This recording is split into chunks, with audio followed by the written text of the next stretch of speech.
there, Mr. Redder here. Welcome back to another episode of Reddit Podcast Stories. Our first story we'll be reading today. My wife expects me, a pro athlete, to wake up in the middle of the night to help with the baby. After that, am I the jerk for yelling at my boyfriend's dad to let me out of the Tesla if he was going to let it drive itself? And after that, don't want my help? Okay, sure. You just go ahead and get yourself fired. Now for every thumbs up this video gets, one Karen has to take care of her own baby. Fortunately, we don't have any Reddit boy. Can you imagine how big their heads would be? So please smash that like button and subscribe and turn on notifications for new stories from Reddit every single day. My wife expects me, a pro athlete, to wake up in the middle of the night to help with the baby. My wife, Katie, 25 female, and I, 28 male, had our first baby together about 3 months ago. I'm an athlete and Katie is a stay-at-home mom. Sleep is very important for me because of my sport. I can't be waking up multiple times throughout the night and be sleep deprived. Katie and I talked about this before trying for a kid, and I told her that I can't compromise my sleep for anything short of an emergency. I specifically mentioned that I wouldn't be waking up during the night to help with the baby, but we could hire a night nurse to help out. Things had been going smoothly until a few days ago when Katie was being cold and distant. I asked if something was wrong, and she said everything was fine. She was quiet for a while, then finally mentioned that it's extremely unfair that I'm not helping her at all with the baby during the night. I acknowledged that she has been working hard and not getting much sleep, but we also previously agreed to this arrangement. Katie has refused to hire a night nurse to help because she doesn't trust someone new to watch our baby alone during the night. I suggested that she could have a family member help, but she didn't want to burden them. So we've been at an impasse. She still doesn't want to hire help, and I'm still not waking up during the night. Additional info. We have a maid that cleans and does the laundry multiple times per week, and we also have a meal delivery service that makes the majority of our food, so I'm not just dumping tons of housework on her. Katie doesn't have a problem with the maid being around the baby because she's known her for a while now. We've also been going to regular doctor and therapist appointments. They don't think she's suffering from postpartum. Hiring a night nurse would not be a financial burden, so the cost isn't the issue. I spend as much time as I can caring for and bonding with our baby, just not during the night when I'm sleeping. Edit for clarity. I'm a professional athlete, and my sport is our primary source of income. Update. Some of you mentioned the idea of doing a test run period with a night nurse helping out during the day while other people are awake and around, which I think is a good idea. I talked to Katie about hiring a night nurse to temporarily help out during the day, and she agreed and seemed happy about the idea. That way she can get familiar with the new nurse and feel more comfortable about transitioning to a full night type of arrangement. She also apologized for lashing out at me and explained that she was mostly too embarrassed to ask her family for more help when she already has hired help as a stay-at-home mom. So we agreed to ask my sister since they have a really good relationship. My sister has offered to come by 1 or 2 nights per week to watch our son until Katie's comfortable having the night nurse be full-time and alone.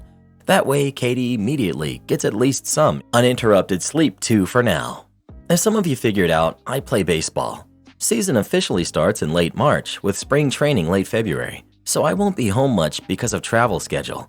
So that at least gives us a couple of months to get comfortable with a night nurse and a nanny so she isn't too overwhelmed.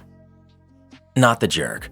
I thought this would be the normal story of the wife doing all of the baby stuff, cooking, cleaning, etc. But you have a maid and food service, so she mostly just does the baby stuff. And seeing as how this is the only thing you've told her and made clear before even having a baby, plus giving her multiple solutions, you're definitely not the jerk. Not the jerk. You clearly set boundaries and offered alternatives, but maybe you can give a little. Is there a night of the week that you can let the wife sleep? Maybe have whoever the night nanny would be over for some day nanny stuff to build trust. You shouldn't compromise your profession, especially athletic ones that have health and injury risks that would also compromise your future earnings. But maybe this is a sign your wife just needs more help than she thought, and you gotta adapt somehow. No jerks here. I absolutely sympathize with your wife. I do. It's so hard in the beginning. Give her some grace. Sleep deprivation is no joke and can totally change a person. Is there maybe even 1 night a week you can help? An off season where you can help a bit? I hope if things don't improve with the baby's sleep, she will hire a night nurse so she isn't so resentful, as unfortunately, it sounds like that's where things are going. Best of luck to you all. Am I the jerk for yelling at my boyfriend's dad to let me out of the Tesla if he was going to let it drive itself? I spent last night with my boyfriend's family. We had gone out to dinner and his dad was going to drive. So my boyfriend, me, his parents, and his brother all squeezed into his dad's car and we went to the restaurant. I had a few drinks and his dad had too since he was going to drive. But on the way back, his dad started asking me, "You work on self-driving cars, yeah?" "I do. I'm a systems engineer." He started asking me how I liked his Tesla, and I joked, "Just fine, as long as you're the one driving it." And he asked me what I thought about full self-driving, which he had just bought. He asked me if he should turn it on. I said, "Not with me in the car." And he then laughed and asked how I was still so scared when I work with this stuff every day. I was like, it's because but stopped when he pulled over and literally started turning it on. I was like, "I'm not kidding. Let me out of the car if you're going to do this." And my boyfriend's dad and brother started laughing at me, and my boyfriend still wasn't saying anything. His dad was like, "It'll be fine." And I reached over my boyfriend's brother and I tried to open the door, which was locked. I was getting mad, and probably more so because I was tipsy, and I yelled at him, "Let me out!" My boyfriend started trying to tell me to calm down because I was drunk, and I told him that it didn't matter. I'd be out of here if I was sober or drunk. He told me to stop talking like this in front of his little brother, and I told him to tell his dad to cut his crap out, and I wouldn't be acting this way. His dad was like, "Fine, I didn't realize it'd be such a big deal," and drove home normally, but things have been tense since. We got back to his house, and he was mad at me for overreacting the first time I met his family altogether. I got angry and was like, "I'm not the one who decided to do the one thing that I said I'm not comfortable with in the car, just after I asked him not to laugh at me." He said that his dad used the car a lot and it was fine. And I asked him, since we're both rock climbers, would he ever get on a route with his equipment that doesn't work? What if someone says they do it all the time and it's fine? He was like, "Absolutely not, but that's different." And I was like, "It's literally not. Just like we don't know any climbers who would do that, nobody in my field that I know would stay in that car." He got mad and told me to go to sleep. I was drunk. But honestly, today I woke up sober and I stand by what I did. Like, I wasn't comfortable with what was happening, and my boyfriend's family all laughed and started trying to do the one thing I said no to. Like, whatever that thing is, it's messed up. Am I the jerk for yelling at my boyfriend's dad to let me out of the car?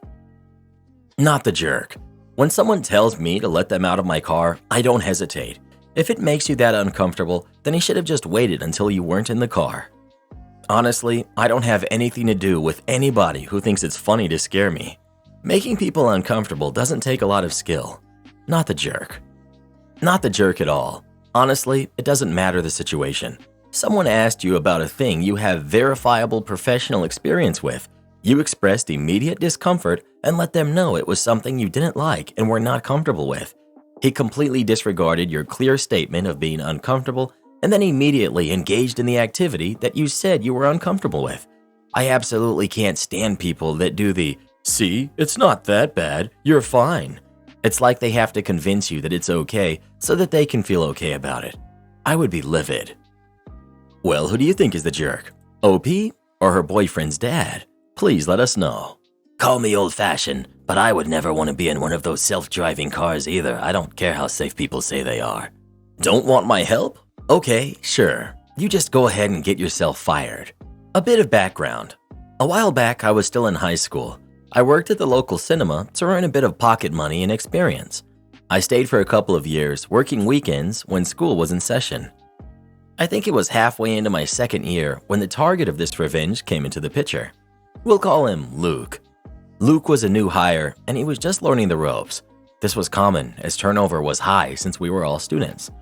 He seemed all right at first, and everyone was nice to him since we were all pretty close and knew one another from high school, and we welcomed him in.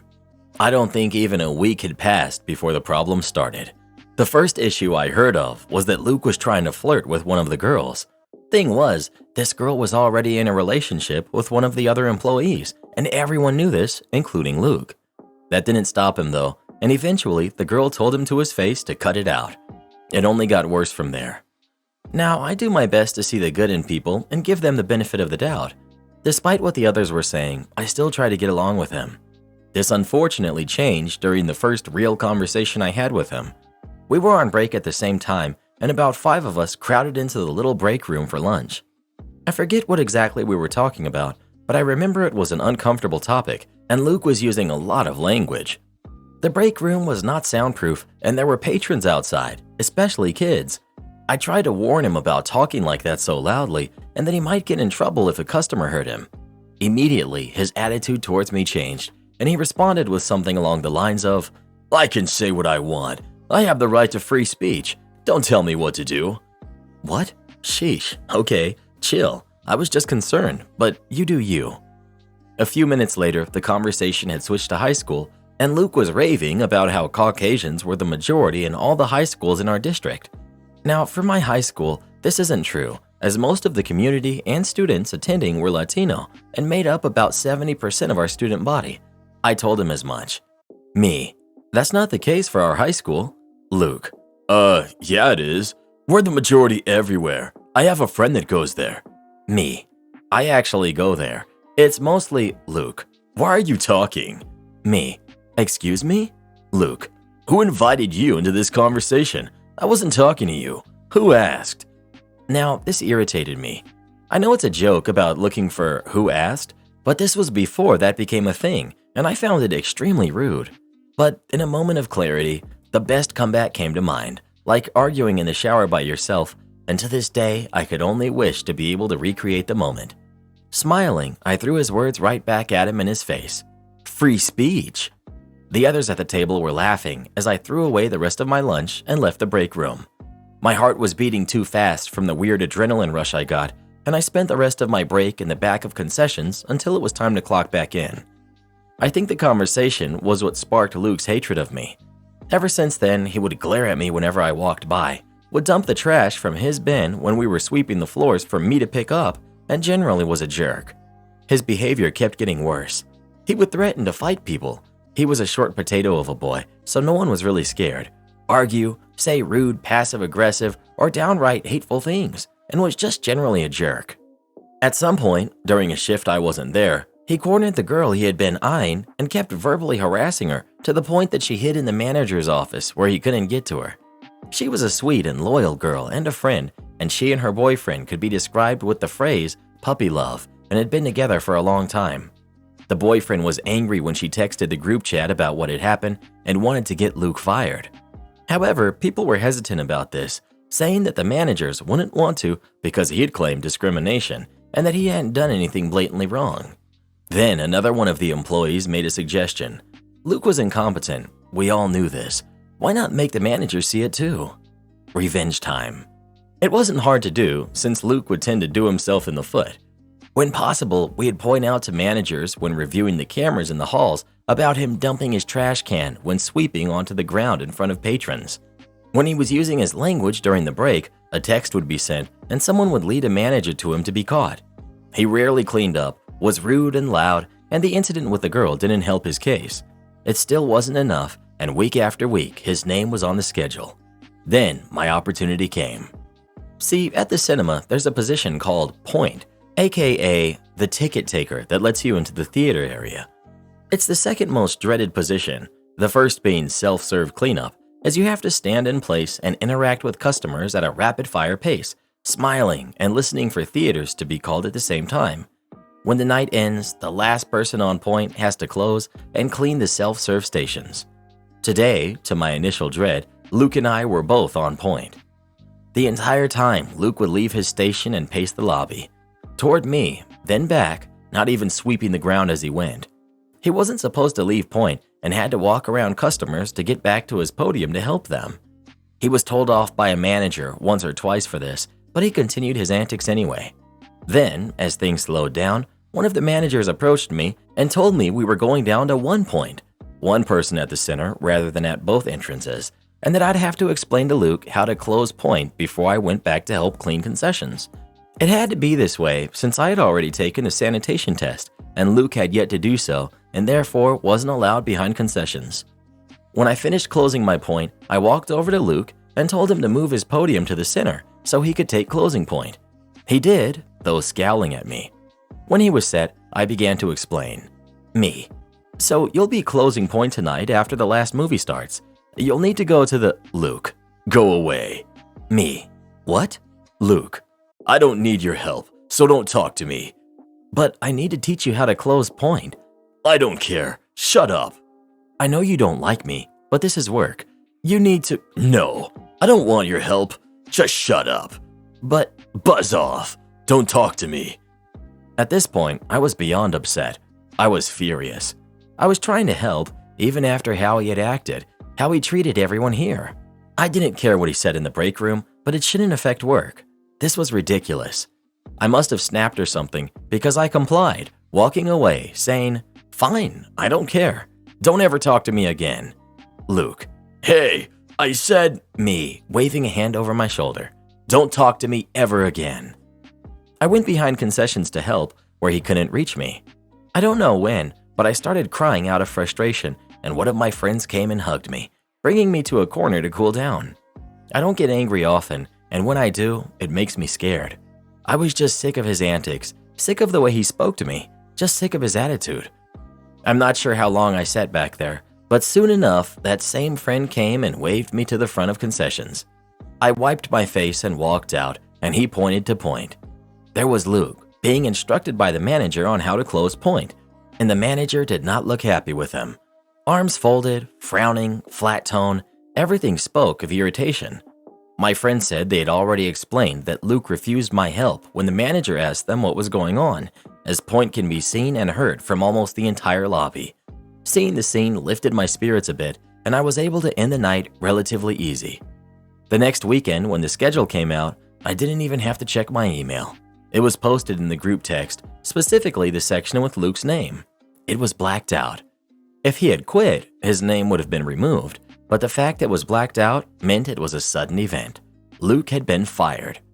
I'm not sure what it was that they fired him for anymore, but considering we were always low on staff and they had to worry about discrimination, I'm guessing there were enough complaints that they had to fire him. I'd like to think that last interaction I had with him was the final nail in the coffin, but I was just glad to see him go more than anything. I heard he worked at a common fast food place for a while, but ended up getting McFired from there too. Good luck in life, Luke. You weren't missed. Am I the jerk for talking to my wife's boss about her being overworked? My wife has been putting in 10 to 14-hour days chained to her computer for the past 2 to 3 weeks, through weekends as well. Edit. To clarify, the last 2 to 3 weeks have been 100+ hour weeks. The whole year has been bad, with lots of lost weekends and working over vacations. Wasn't able to take any days off for the holidays either. She's been screaming about her job, how she wants to quit, how it's ridiculous she's working so hard without any break. There have been multiple tear-filled days. I've been walking on eggshells, doing everything I can to help around the house and get her anything she wants. But I'm on edge constantly, watching out for an explosion. Today, working through the weekend again, she was screaming about other people she worked with messing her up, and I just couldn't take it anymore. I texted her boss. Edit. We work at the same company, and I'm semi-friendly with him already. And I said, 1. There are limits for human beings. And 2. This kind of thing can't happen again next year. He agreed and said he'd try to help. Either way, he did a crap job of keeping me out of his conversation with her about limits today. So she found out I had messaged him ASAP. Edit. Yep, that's me complaining about getting caught red-handed. Now she's telling me that it was extremely wrong of me to message her boss to say that she can't handle her job, which I didn't say, and it's going to set her career back years. Says she can't ever trust me anymore to talk about work or how she's feeling. Generally threw me in the doghouse. Am I the jerk here? I honestly don't know. I can't stand to see her that strung out by work, but did I cross the line too far? Edit. There's more details in the comments, but I realized almost as soon as I posted how much of a jerk I am. Reddit is good for perspective, even if it's sometimes harsh. Let's be honest, I needed the harsh this time. I talked to my wife this morning, apologized, and she asked me to apologize to her boss and never speak to him again. Her boss was cool about the moment of weakness, said he understood, and that he would not let it affect how he treated my wife at work. All is certainly not forgiven, but we'll work through it one step at a time. You're the jerk. I don't know what field your wife works in, but women often have to fight a lot harder for promotions and raises than men do. You get to hear her stress, but I'm sure she plays it off as being totally cool and collected to her coworkers. What you did is essentially tell her boss that she cannot handle the workload, and it's not your place to do that, even a little bit. If her anger and stress at home is an issue for you, that's something you both need to communicate about with each other. You should never be messing with her other relationships without her permission, especially not her work relationships. You've shown her that she cannot express her emotions to you and expect them to remain private. So how is she supposed to be vulnerable with you in the future? Let's be honest, he might have single-handedly tanked her career at the office, and depending on her industry and how small and specialized it is, he may have completely ended her career. You're the jerk. The 1950s called and they need you back. How could you possibly think this is okay? Not only are you a jerk, you violated your wife's trust and a sacred confidence. Things aren't looking good for you here. You could cost her job at the worst and any future promotions or raises for the future. Wow. You're the jerk. Getting in touch with her boss like that sends so many implicit messages that your wife is unable to express or stand up for herself, that it's likely to be extremely embarrassing at the very least and career damaging at the worst. Well, who do you think is the jerk? OP or his wife? Please let us know. Am I the jerk for kicking out one of my bridesmaids for showing up in the wrong dress? My 23 female wedding was back on Saturday, December 31st, and I'm still getting backlash from this, so I want to know if I was the jerk. In the country I live in, it's currently winter, and we get a fair amount of snow, so my wedding was a winter-themed wedding. The color theme was forest green and gold. My dress was obviously white, and I chose the color of my bridesmaids' dresses to be forest green as well. My maid of honor's dress was black, and everyone was to wear gold accessories. I have this friend, we'll call her Kat, that I asked to be one of my bridesmaids. When we went dress shopping and I told them the color theme I was going for, Kat immediately expressed that she thought forest green was a bad choice. She said she thinks it's not a flattering color and that I should choose something different and more girly. I said no, because my wedding was winter themed and I thought the color would go perfect with the theme. She suggested a pink, blue, even a red. I said no, but thanks for your opinion. She found out my maid of honor's dress was black and asked if she could wear black too. I said no, only my maid of honor is wearing black. I paid for all of the dresses. Fast forward to wedding day, everyone's getting their hair and makeup done, and Kat shows up 30 minutes late holding a bag that looked like it had a dress inside. I asked her what this was for. She told me it was for later at the reception if she got uncomfortable and wanted to change after pictures. I was like, okay, cool. So fast forward, we're all dressed and walking down the stairs because the ceremony is beginning in 30 minutes and we were going to take some pictures before. Kat is the last person to come down and she's wearing a black dress. At the time, I was preoccupied taking pictures with my parents, but my maid of honor came over to me and made me aware of the situation. I confronted Kat and asked her what was going on. She said she hates her bridesmaid dress as the color is ugly and makes her look gross, so she's wearing black. I told her to please go back and change. She refused and started walking away from me. I said I'm going to ask her one more time, and if she doesn't oblige, I'm calling security and kicking her out. She began yelling at me to buzz off. I called security and asked them to please escort her out. She started making a big scene, yelling how I'm such a jerk, that I can't force her to wear the other dress, and that I'm a horrible, inconsiderate friend. The wedding went on, and it was truly amazing. Ever since the wedding, Kat has been blowing up my phone with texts, saying some really nasty things and asking for the money back she spent on the black dress, since it was a waste and she didn't even get to wear it. I had to block her number. Some of my other bridesmaids have been giving me crap, saying that it was a little harsh kicking her out and embarrassing her like that, and that maybe I should give her the money back. Am I the jerk for kicking her out? Not the jerk. She embarrassed herself. She agreed to wear the dress you picked out and then deceitfully planned to change at the last moment in the hope that you'd just let her get away with it. She knew that you would tell her no. Think of being in a wedding as like playing a part in a play or a ballet or something. You get cast as bridesmaid, so you wear the costume that the artistic director has picked out for bridesmaids to wear. If you don't want to wear the costume, don't be in the show. But you can't just show up on opening night and say, I didn't like your costume choice, so I'm going to wear the same costume as this other character instead. You will address me by my new name. I once worked for the second most toxic man I've ever known. This was a small business of him, the owner, myself, and my long-suffering colleague. So he was in complete control with no one to report to. My boss was an absolute man-child who would launch into hours-long freakouts over the smallest inconvenience, and then as soon as his problem was solved, would act frustrated and sulky that we weren't all celebrating his victory.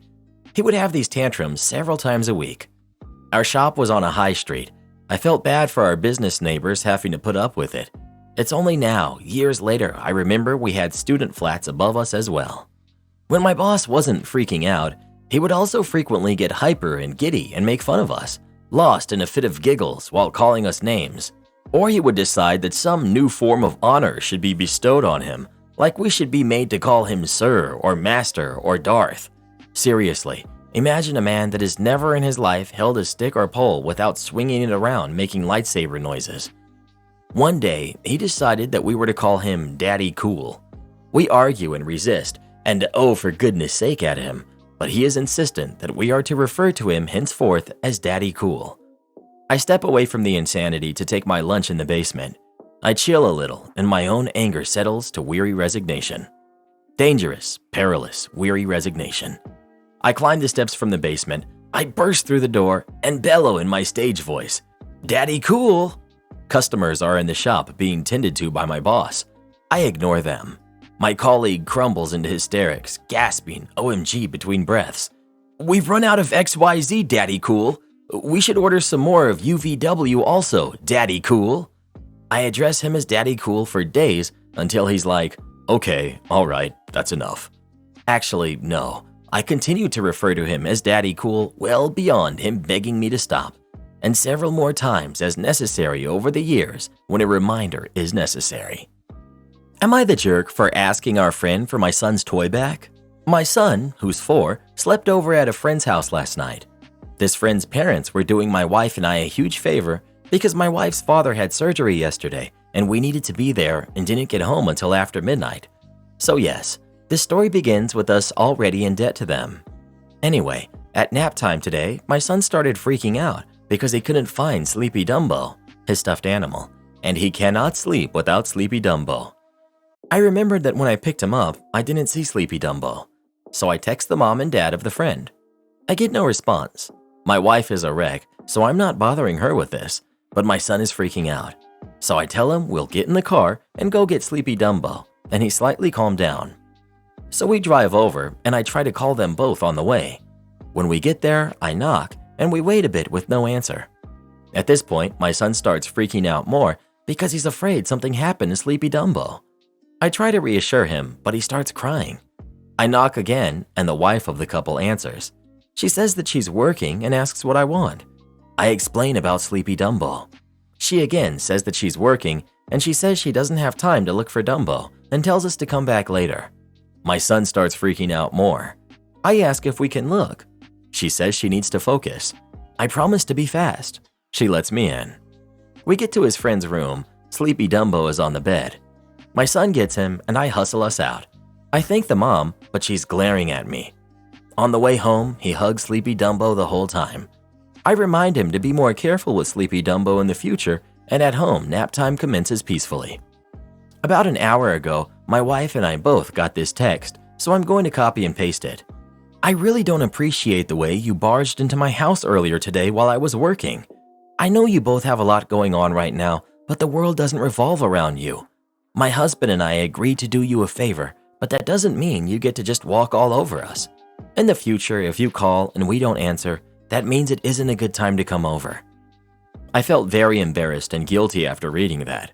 My wife, however, is furious. She called the wife of the other couple some indelicate names. I'm really grateful to them for agreeing to babysit for us, and I accept that I am to blame for forgetting Sleepy Dumbo the first time. I don't know if asking to come in and get him is quite a big deal as she's making it out to be though, and my wife is upset. I don't know how much of that is misplaced fear for her dad though. Am I a jerk, or was this just an unfortunate situation? If someone doesn't answer calls and you show up anyway and they politely explain it's not a good time, it's really rude to insist. You're the jerk. You're the jerk for just showing up. I know your son needed his toy, but sometimes you have to teach your kid that you don't always get what you want right away, and you have to learn to be patient. She clearly was in the middle of something work-wise and didn't want to be disturbed. Yeah, this seems like a perfect teaching moment for the 4-year-old. I know Dumbo is really important to you. You're sad that you left him behind. As soon as their parents say it's okay, we'll go pick it up. Remember these feelings and pay more attention next time you bring Dumbo somewhere. When I brought my 4-year-old to school this morning and was getting on his gloves for recess, he started a fit because he wanted a different pair of gloves. I told him if it was important to him to pick out his gloves every day, he absolutely should. Tomorrow, when we're about to go, I'll remind him to pack his backpack himself so he can choose the gloves, fit over, and now my big boy gets to pack his own backpack and get that extra level of responsibility. Well, what do you think? Is Opie the jerk or not? Please let us know. Be careful when you complain to Little Caesars. When I was in high school, I had a part-time job at Little Caesars working the register, handing pizzas to customers. It was in a rougher part of town, so there were plenty of scary and weird customer interactions. However, there's one that was intensely satisfying. On a random weekday, some woman came in and ordered a pizza with a wide variety of toppings. Completely normal so far. She leaves and comes back 10 minutes later to pick up her pie and leaves. She comes back another 5 minutes later with the pizza, saying that the toppings fell off when she was trying to eat it, called us lazy, and demanded that we remake it. I guess she had never had a pizza before. So I take the pizza to the back, explain the situation to the guy making the pizzas, and tell him to put the toppings under the cheese. Little did I know this would create the most disgusting looking pizza I had ever witnessed. All of the sausage, veggies, pepperonis, and whatever else was completely covered by the cheese, but could be seen slightly because melted cheese is a little translucent. It looked like the cheese had subtly turned different parts of brown, green, orange from grease underneath, and wasn't pretty and smooth like pizza usually is. It was lumpy, like chunky throw-up. It was absolutely vile, and I was counting down the minutes for her to return. Pretty soon after the pie was finished, what I assumed to be her husband came inside to pick it up. As per standard procedure at my store, I opened the box to show him the final product. My creation, my monster. The poor man looked absolutely appalled and heartbroken. He asked me in a very disappointed voice, "What did she say to you guys?" And I simply explained to him that because the pizza's toppings fell off when she tried to eat it, we simply put them under the cheese. He just apologized and left with the pie. Not gonna lie, I kind of wish the woman had picked it up because I'm sure we would have gotten a better reaction, but it still warms my heart to know that she probably ate it. Support our channel by joining as a member today, and we'll give you a shout out in our next video. Or come watch this video next. You won't believe what Karen does in that one.